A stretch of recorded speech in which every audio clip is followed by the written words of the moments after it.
1,000 Hong Kong dollars. Round trip ticket na yan. Hong Kong to Bangkok, Bangkok to Hong Kong. Plus meron siyang 5 days hotel accommodation. Kaya ano pang hinihintay nyo? Watch this video.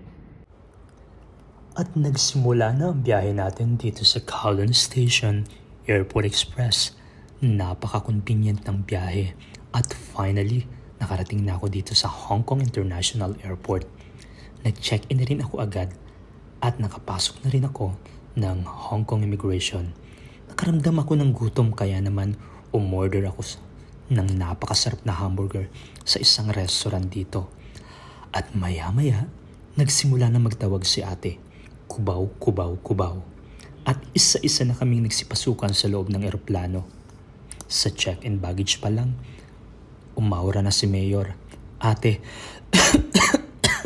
may ubo po ako. Please put me in a window side. At nabudol ko nga si ate. Finally, nandito na ako sa loob ng eroplano at confirm window side. At makakapahinga ako ng maayos. At nagsimula ng umandar ang eroplano mula sa mabagal. Pabilis ng pabilis ng pabilis. Nararamdaman ko na nandito na ako sa itaas. Nakakaangat-angat na ako sa aking buhay. At unti-unti ko nang nararating ang tugatog ng aking tagumpay. Mapapatanong ka, ate, nasa langit na ba ako? At nagtulog-tulugan si Mayor para may makontent lang. To be honest, nakatulog ako ng 1 hour. Maya-maya, naalimpungatan ako sa aking pagkakatulog. Nakaamoy ako ng durian at ito na ang hudyat na nandito na ako sa Bangkok, Thailand. Nagsimulang bumaba ang eroplano hanggang finally, nandito na ako.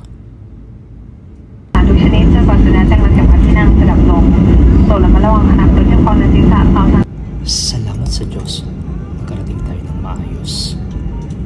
Dito nga pala ako lumapag sa lumang airport ng Bangkok.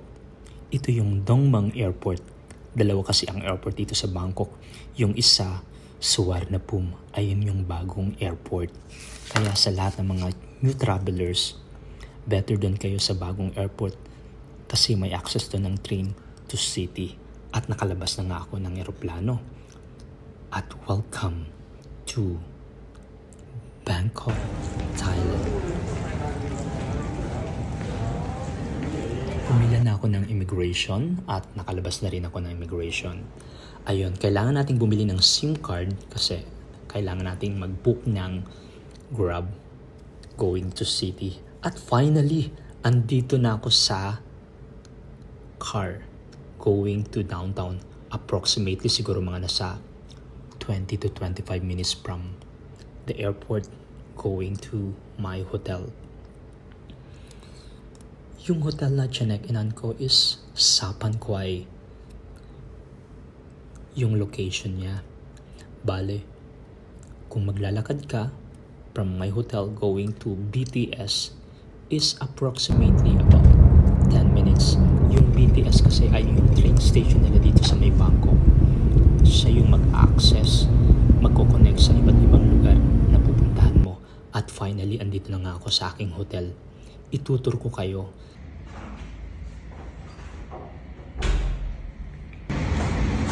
Pwede nang tsagaan. Hindi mo tsagaan. Maayos, malinis yung bed.